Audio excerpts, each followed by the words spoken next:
Assalamualaikum warahmatullahi wabarakatuh.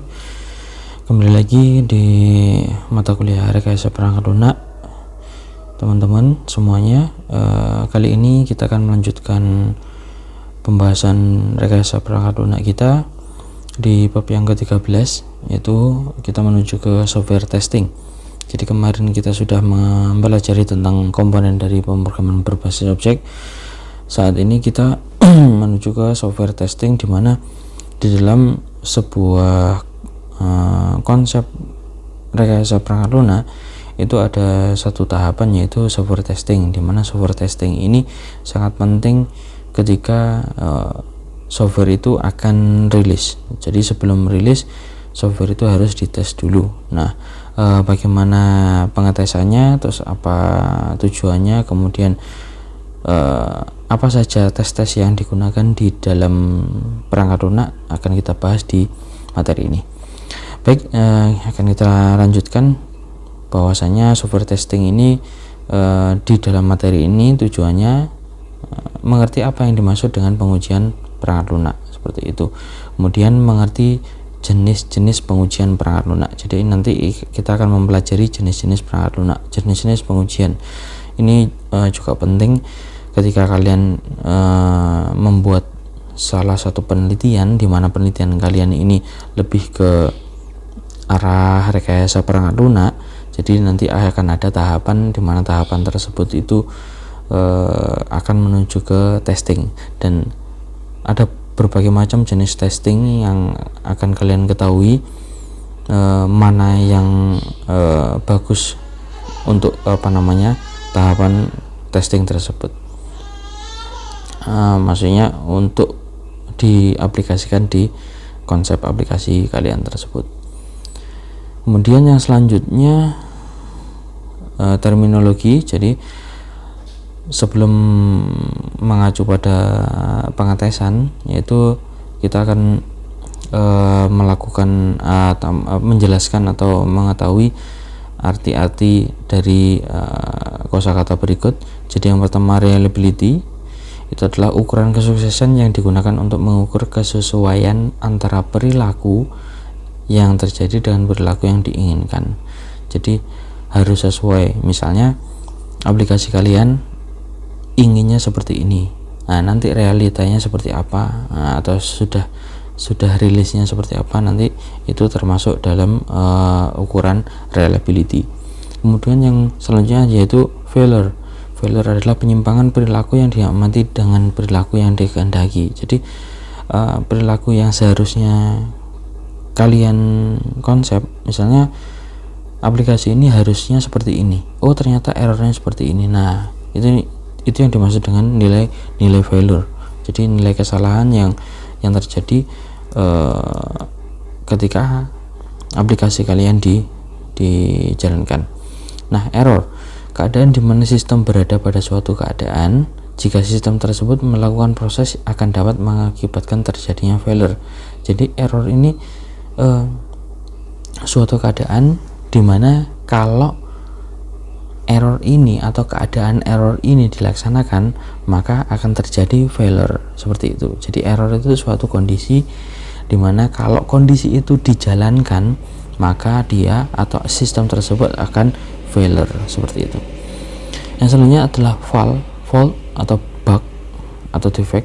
Itu adalah penyebab atau mekanisme atau algoritma dari suatu error, yang dimana fault atau bug ini itu termasuk kesalahan desain atau coding. Nah, terjadi karena kesalahan desain atau coding, seperti itu. Jadi gini, jadi fault itu menyebabkan error, menyebabkan kondisi error. Nah, kondisi error ini jika dijalankan, dia akan menyebabkan sistem itu failure, seperti itu. Nah, failure itu kondisi di mana tidak berjalannya suatu sistem, seperti itu. Jadi penyimpangan, seharusnya dia berjalan, ternyata dia tidak berjalan, seperti itu. Oke, selanjutnya adalah software reliability atau keadaan perangkat lunak, di mana probabilitas dari sistem perangkat lunak yang tidak menyebabkan failure pada sistem suatu waktu tertentu dengan kondisi tertentu. Jadi software reliability artinya atau keadaan dari perangkat lunak itu menurut IEEE itu adalah probabilitas sistem perangkat lunak yang tidak menyebabkan failure. Jadi ketika perangkat lunak yang tidak menyebabkan failure pada sistem pada suatu waktu tertentu dengan kondisi tertentu itu dimaksud dengan software reliability, seperti itu. Jadi kita akan menemukan kosakata tersebut kayak istilah-istilah tersebut tadi pada pengujian perangkat lunak. Jadi sebelumnya kita harus tahu bagaimana atau artinya dari istilah-istilah tersebut. Oke, kita menuju ke definisi testing. Menurut Roger S. Pressman tahun 2005, testing is process of exercising a program with the specific intent of finding error prior to delivery to the end of user.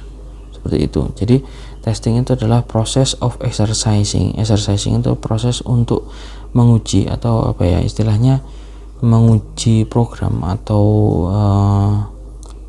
mencoba program with the specific intent, dengan spesifikasi yang di dalamnya of finding error, dimana spesifikasi tersebut lebih spesifik atau spesifikasinya adalah mencari keeroran. Nah, seperti itu. Jadi menguji proses tujuannya itu adalah mencari error untuk delivery to the end of user. Jadi untuk mengirimkan atau untuk mengetahui kepada end user atau customer. Jadi pengujian ini tujuannya memang dari awal itu menampilkan error pada customer. Oh, ini loh errormu. Oh, ini loh error yang terjadi di sistemmu. Seperti itu. Jadi ketika pengujian itu dilaksanakan oleh end user atau customer, jadi customer itu tahu, oh ini loh errornya seperti ini. Karena apa? Karena yang melakukan nanti atau yang menjalankan software ini nantinya adalah end user tersebut. Next, definisi itu tadi definisi dari Roger S. Pressman. Sekarang definisi dari IEEE. Maaf. Oke. Definisi tentang testing. Testing adalah the process of operating system or component under specific condition, observing or recording the result, and making an evaluation. Jadi proses dari operating system operasi atau komponen under specific condition atau komponen di bawah spesifik kondisi tertentu, kondisi error tadi. Nah, seperti itu. Jadi spesifikasinya kepada error tadi. Observing or recording the result, mengobservasi atau mencari-cari tahu, or recording atau merekam hasilnya, and making an evaluation, or making an evaluation, atau membuat evaluasi atau mengevaluasi dari kinerja suatu sistem tersebut. Yang kedua adalah the process of analyzing software items to detect the difference between exciting and required condition. Jadi proses analisis dari software item atau dari fitur-fitur suatu sistem atau komponen-komponen dari sistem to detect the difference, untuk mendeteksi suatu perbedaan antara exciting and required condition. Existing itu adalah output lah istilahnya, output dengan required condition. Jadi output dengan apa yang dibutuhkan dalam kondisi pertama. Misalnya kondisi pertama itu software itu harus menampilkan suara. Nah, nanti dibandingkan dengan outputnya akan menampilkan suara apa tidak, seperti itu.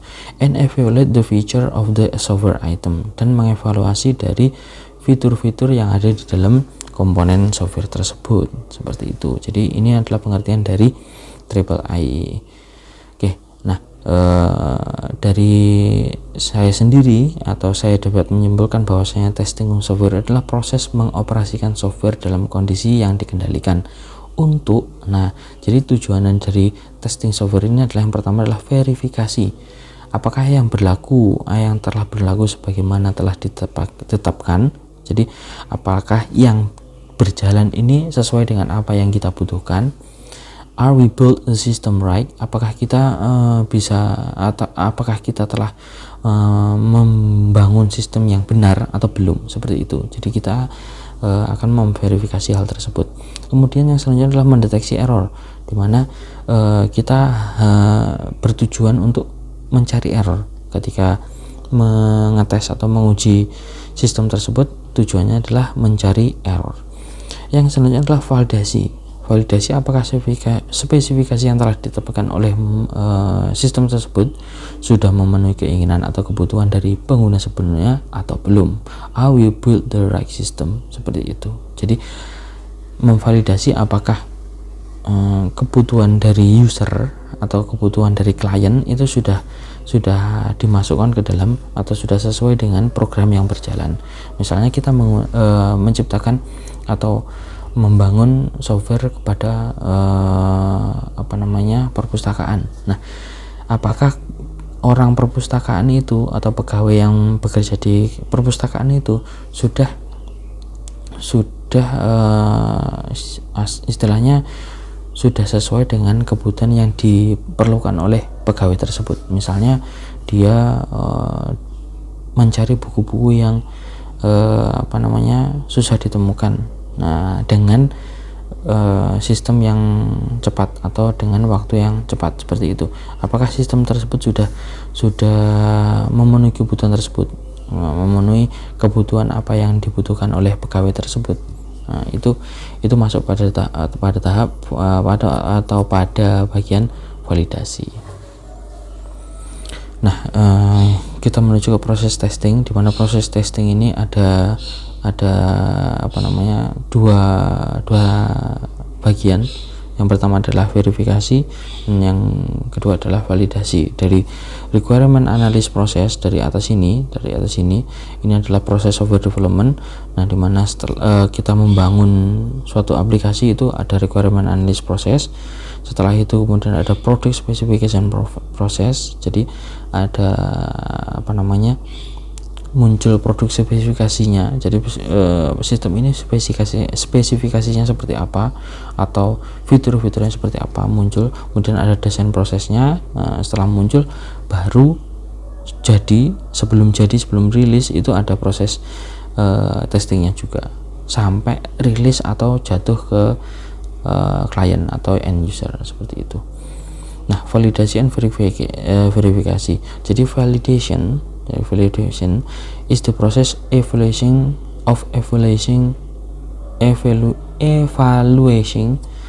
a software system or component during or at the end of.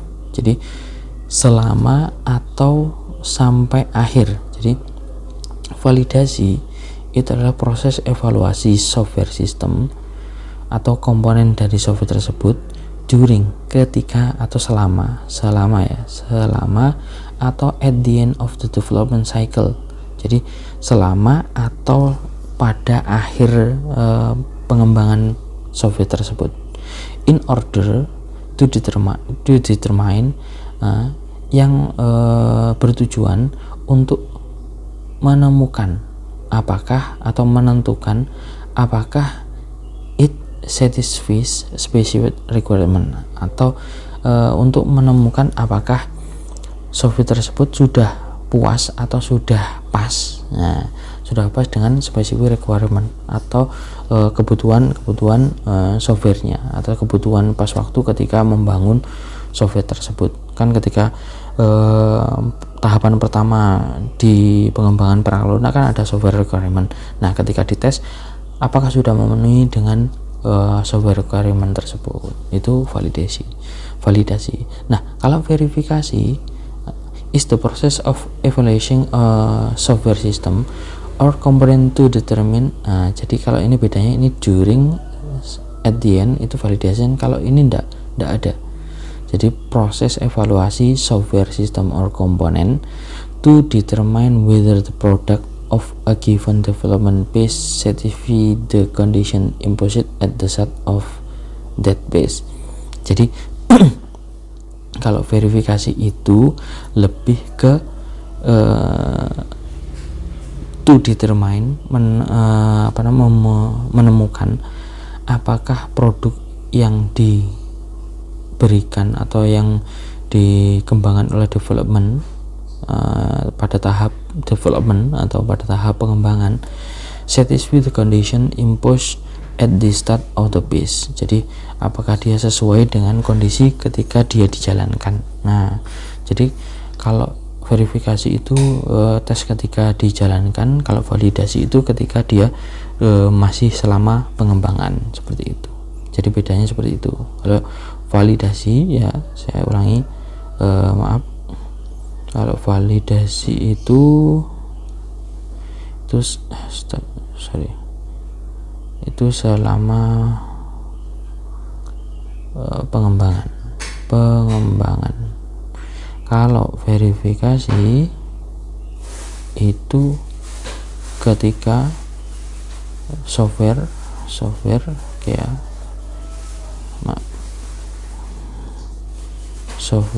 sudah berjalan. Oke, jadi bedanya seperti itu antara validasi dan verifikasi. Nah, ada beberapa tujuan dari pengujian perangkat lunak, yaitu yang pertama menemukan kesalahan, tadi sudah dibahas sebanyak mungkin ya. Oke. Jadi ketika menguji itu otomatis mencari error, mencari kesalahan, seperti itu. Kalau ketika kalian diuji otomatis dicari kesalahan kalian, seperti itu. Membuat perangkat lunak yang diuji setelah perbaikan dilakukan menjadi perangkat lunak yang berkualitas, seperti itu. Jadi ketika diuji kemudian jadi perangkat lunak yang sesuai dengan kebutuhan user. Melakukan pengujian secara efektif dan efisien, mengumpulkan kesalahan yang terjadi dan menggunakannya untuk tindakan yang preventif. Jadi ketika diuji kemudian ditemukan error-errornya, kemudian errornya itu dicatat, seperti itu. Ketika dicatat itu dia akan tahu bahwasanya oh ini error yang terjadi, kemudian didokumentasikan. Setelah didokumentasikan nanti akan disimpan dan dibuat acuan untuk menggunakan atau mengembangkan software-software yang selanjutnya. Jadi biar tidak muncul lagi errornya, seperti itu.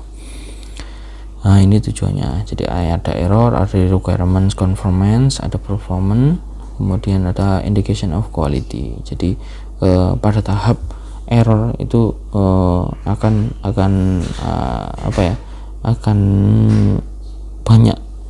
banyak menghabiskan waktu, seperti itu. Pada error kemudian ada requirement conformance, kecocokan requirement, seperti itu. Kemudian ada performance atau selanjutnya adalah indication of quality. Nah, ini lebih ke metodenya. Jadi ada dua metode yang digunakan, yang umum digunakan yaitu adalah white box, kemudian adalah black box, seperti itu. Nah, jadi ketika kalian melakukan penelitian yang dimana penelitian kalian itu memunculkan atau mengembangkan suatu software, kalian akan dimunculkan atau akan diwajibkan untuk memunculkan suatu tes, dimana tes tersebut itu menguji aplikasi kalian, seperti itu. Nah, ada dua metode yang umum digunakan yaitu white box dan black box method, seperti itu. Sebenarnya ada beberapa metode yang lain, nanti akan kita bahas setelah ini. Tapi yang umum adalah metode white box dan black box. Nah, pengujian perangkat lunak dihubungkan dengan hubungannya perangkat lunak dengan pelaku atau user itu ketika yang menguji adalah developer, itu understand the system but will test gently and is driven by delivery. Jadi ketika developer menguji itu dia akan mengetes gently, secara lemah lembut. Nah, seperti itu. Is driven by delivery karena dia didorong untuk delivery, atau istilahnya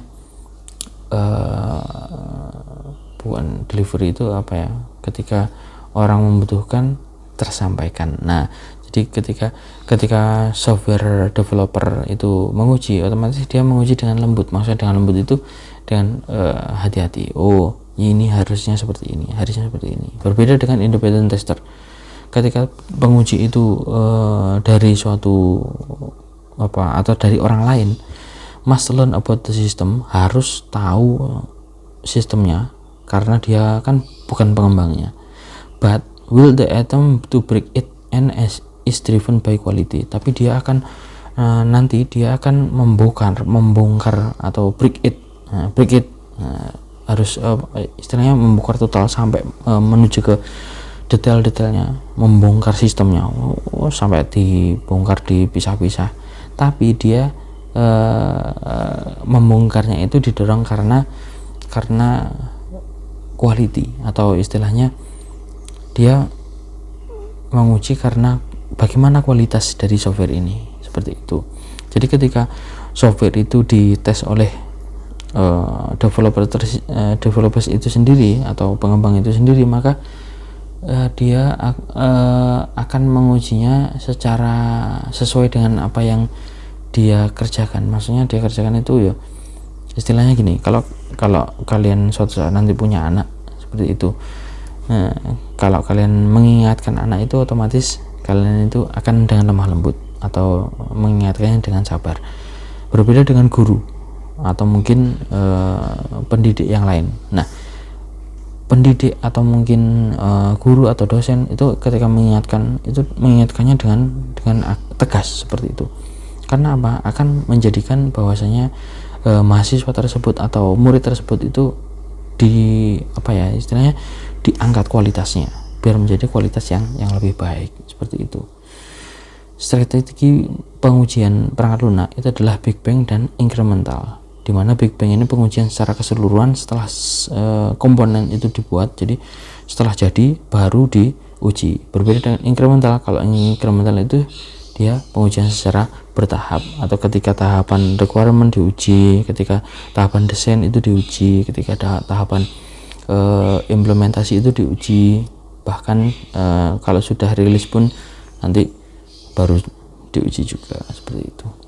Nah, kalau incremental seperti ini.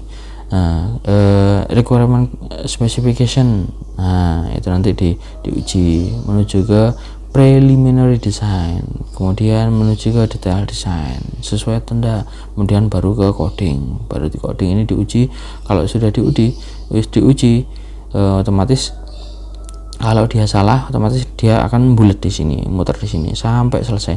Kalau sudah selesai, dia menuju tahapan unit testing. Nah, unit testing ini diuji apakah dia sama dengan detail design. Nah, ketika diuji, dia disamakan pada tahap detail design. Sesuai enggak? Kalau sesuai, lanjut ke selanjutnya, integration testing. Apa integration testing itu? Integration testing itu adalah kesesuaian untuk kesesuaian hubungan antara dia dengan komponennya sendiri dan dia dengan komponen yang lain. Misalnya software dengan hardware, software itu dengan software yang lain. Nah, kalau tidak sama atau dia melihatnya kemana? Dia melihatnya ke preliminary design. Apakah sesuai dengan ketika tahap preliminary design? Nah, kalau sudah sesuai, maka dia sistem test. Nah, sistem test ini kalau sudah jadi, dia akan melihat di requirement specification. Ketika sistem tes dijalankan atau sistem itu dijalankan, dia sudah sesuai dengan kebutuhan awal apa enggak. Misalnya kebutuhan awal itu di software ini akan mengeluarkan suara, video, dan istilahnya respon atau sensor. Nah, ketika dites berjalan atau enggak, sesuai atau enggak, dia akan mengeluarkan suara atau enggak, mengeluarkan video atau enggak, seperti itu. Tuh. Nah, kembali ke metode tadi, di mana metode whitebox itu lebih ke struktural, jadi lebih ke dalamnya, struktur dalamnya, seperti itu di dalam softwarenya. Berbeda dengan black box. Nah, kalau black box itu tanpa melihat dalamnya, yang penting fungsinya jalan, seperti itu. Nah, jadi ketika struktural, itu menggunakan whitebox, menguji dengan memperhatikan mekanisme internal sistem. Jadi yang dicek itu adalah internal sistemnya. Menguji untuk memastikan operasi internal berjalan sesuai spesifikasi, itu lebih ke dalam codingnya. lebih ke codingnya. Coding atau database seperti itu, database atau mungkin struktur datanya, semua komponennya diuji. Nah, seperti itu. Our goal is to ensure that all statement and condition have been executed at least once.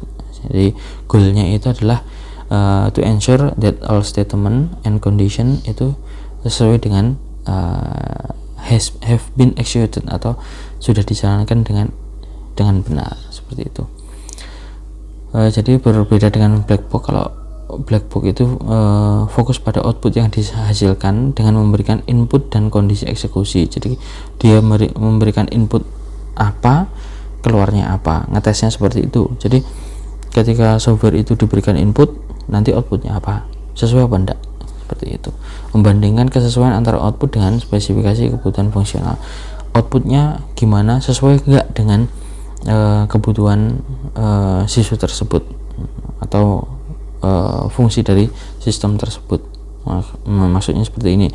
Requirementnya itu kebutuhannya ini, software ini dapat mengeluarkan suara. Nah, terus inputnya dikasih suatu input, misalnya suatu input input. Nah, kemudian outputnya dicek, ternyata outputnya mengeluarkan suara. Nah, otomatis output dan requirement sudah sama. Oke, sama ya, sama. Jadi kalau sama, otomatis tes black box ini sudah berhasil. Kalau tidak sama, otomatis nanti akan dicatat errornya seperti apa. Nah, ini adalah beberapa aktivitas pengujian perangkat lunak. Ini dari semua tes seperti itu. Jadi ketika awal itu ada integration test di awal awal sistem itu, yaitu adalah ada unit testnya. Maksudnya ini adalah komponen-komponen dari softwarenya, di mana integration test ini adalah sistem desain dokumen itu sangat penting untuk dibutuhkan ketika integration test. Jadi maksudnya gini, integration test itu ada beberapa komponen di dalam suatu software, dites masing-masing komponen tersebut berfungsi dengan baik atau enggak, saling keterkaitannya antara komponen itu dites, itu berfungsi atau tidak. Nah, kalau integration test itu sudah berjalan, maka dia akan menuju ke functional test. Nah, jadi integration test ini berada di tahapan pengembangan seperti itu. Nah, ketika functional test itu requirement analysis dokumen. Jadi dia membutuhkan requirement analysis. Jadi kebutuhan software di awal pengembangan itu sangat dibutuhkan. Ada user manualnya juga seperti itu. Jadi fungsi-fungsinya itu dites. Kemudian setelah fungsional itu performance test, dimana di dalam performance test itu ada global requirement. Jadi ada keseluruhan. Jadi performanya itu seperti apa, dia mampu berjalan di sistem operasi ini atau tidak. Misalnya di awal pengembangan dia akan berjalan di sistem operasi Android. Ketika dites dia berjalan enggak, oh ternyata cuma versi tertentu hanya berjalannya, otomatis performance testnya ini akan tidak sesuai, seperti itu. Nah, kalau sudah ini menuju ke validate system, dimana di dalam tes selanjutnya ini lebih ke end user atau penggunanya. Seperti itu. Ada acceptance test dan installation test, dimana acceptance test ini adalah client's understanding of requirement. Jadi klien itu mengerti apa yang dibutuhkan oleh sistem. Kemudian acceptance test ini dites oleh sistem, dites oleh klien. Kemudian ketika user ini understanding atau mengerti, maka dia menuju ke instalasi. Nah, setelah tahu program itu, program itu akan dites instalasinya oleh klien. Nah, dites, dia diinstal di laptop atau komputer atau mungkin Android, itu berjalan atau enggak. Kalau sudah berjalan, maka dia akan memakai sistem tersebut. Seperti itu. Akhirnya akan memakai sistem tersebut. Nah, ada beberapa tingkatan testing, yaitu unit testing, itu tes penulisan kode-kode program pada satuan unit terkecil secara individual. Jadi unit testing itu adalah internal unitnya. Kemudian ada sistem testing, proses testing pada sistem integrasinya, jadi lebih ke sistemnya. Jadi kalau unit testing itu ke komponen-komponennya, yaitu codingnya, struktur datanya, database-nya, atau mungkin ERD-nya, seperti itu. Nah, kalau sistem test itu sistemnya sudah satu paket unitnya, seperti itu. Kemudian ada acceptance test, itu adalah testing formal yang dilakukan oleh menentukan apakah sistem ini sesuai dengan apa yang dibutuhkan oleh user atau tidak, atau belum, seperti itu. Nah, ada test case, di mana test case merupakan suatu tes yang dilakukan berdasarkan suatu inisialisasi, masukan, dan kondisi ataupun hasil yang telah ditentukan oleh sebelumnya. Jadi test case ini adalah istilahnya apa ya, dokumentasi dari tes tersebut. Nah, di mana test case ini dilakukan atau akan dijalankan di white box atau di black box, seperti itu. Test case itu apa yang terkandung dalam test case itu ada set of test input. Jadi ada set of inputnya, kemudian ada execution condition, jadi ada beberapa kondisi, dan ada expected outputnya. Ada input, ada di kondisinya, ada outputnya, seperti itu. Apakah inputnya sesuai, terus kemudian apakah diberikan kondisi tersebut itu sesuai dengan input dan outputnya. Nah, yang selanjutnya adalah outputnya itu sendiri sesuai atau tidak, seperti itu. Nah, kita menuju ke user acceptance test. Jadi ada beberapa tipe dari software testing, tapi yang kita sering ketahui adalah metode user acceptance test, seperti itu. Apa aja itu? Ada alpha beta testing, ada contract acceptance testing, ada regulation, ini regulation ya, regulation acceptance testing, ada operational acceptance testing, ada black box testing, seperti itu. Jadi alpha beta testing itu uji software yang dilakukan untuk mencari bug dan permasalahan dan error, seperti itu. Alpha, kalau alpha saja ya, alpha biasanya dilakukan oleh internal. Lah, kalau beta biasanya dilakukan oleh user. Jadi alpha beta itu testing yang dilakukan oleh developer itu sendiri dan usernya, maaf. Oke. Nah, jadi alpha beta itu istilahnya sudah diteskan dari internalnya maupun usernya.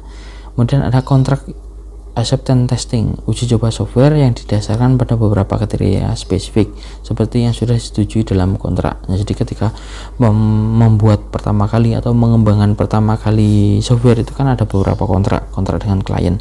Nah, nanti disetujui apakah sistemnya akan dites seperti ini atau tidak, atau ada mungkin kriteria tersendiri dalam pengujian perangkat lunaknya tadi. Nah, itu masuk dalam kontrak acceptance testing. Selanjutnya, regulation acceptance testing adalah uji coba yang ditujukan untuk memastikan bahwa software yang sudah dikembangkan itu sesuai dengan aturan atau tidak. Nah, misalnya pengujian pada platform Android pada tahap ini, yaitu pada istilahnya software yang akan masuk pada Play Store. Nah, software yang akan masuk nantinya pada Play Store itu akan diuji. Nah, salah satunya dengan regulation acceptance test.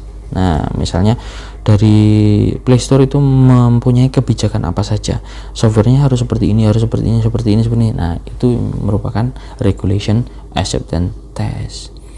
Yang selanjutnya adalah operational acceptance test, dikenal sebagai operational readiness test, berfokus pada workflow-nya yang memungkinkan sistem atau software itu digunakan, mencakup rencana cadangan, pelatihan user, proses maintenance, dan pemeriksaan keamanannya. Jadi yang dites itu adalah workflow-nya atau alurnya. Nah, proses ini software ini gimana untuk backup-nya, seperti itu. Terus gimana user manualnya seperti apa, kemudian ada maintenance-nya seperti apa, kemudian ada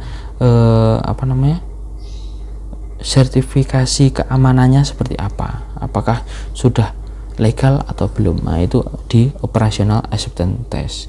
Dan yang terakhir adalah black box testing, merupakan uji coba fungsionalitasnya. Jadi menguji dari fungsinya tanpa melihat struktur di dalamnya, seperti itu.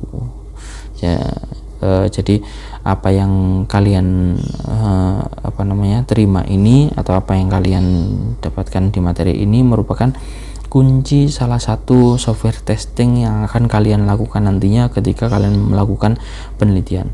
Jadi ketika kalian melakukan penelitian khususnya di prodi teknik informatika, itu nanti akan memunculkan suatu rekayasa perangkat lunak atau mungkin konsep software, meskipun software itu sederhana atau mungkin yang sudah kompleks, itu akan menemukan tahapan seperti ini. Nah, tahapan-tahapan seperti ini penting ketika kalian melampirkan laporan pada penelitian kalian. Contohnya laporan proposal atau mungkin skripsi, itu nanti akan ditanya atau mungkin akan dimunculkan kalian akan mengetes dengan cara apa, dengan metode apa, dengan algoritma seperti apa. Maka materi ini akan sangat penting ketika kalian akan menuju ke skripsi atau mungkin tugas akhir, seperti itu. Oke, saya kira ini saja yang bisa saya sampaikan pada materi software testing kali ini. Semoga bermanfaat untuk kalian dan semoga kalian mengerti, sehingga di kedepannya ketika membuat suatu konsep aplikasi atau mungkin kalian akan membuat suatu skripsi, akan tahu di mana untuk menguji aplikasi tersebut, metode apa yang digunakan, kemudian bagaimana alurnya, seperti itu akan tahu, seperti itu. Oke. Kalau ada yang belum paham silakan ditanyakan, kemudian bisa dijabri atau mungkin ditanyakan di grup, atau mungkin bisa ditulis di kolom komentar, seperti itu. Oke, itu saja yang bisa saya sampaikan, kurang lebihnya mohon maaf, semoga bermanfaat. Billahi taufiq wal hidayah. Assalamualaikum warahmatullahi wabarakatuh. Terima kasih.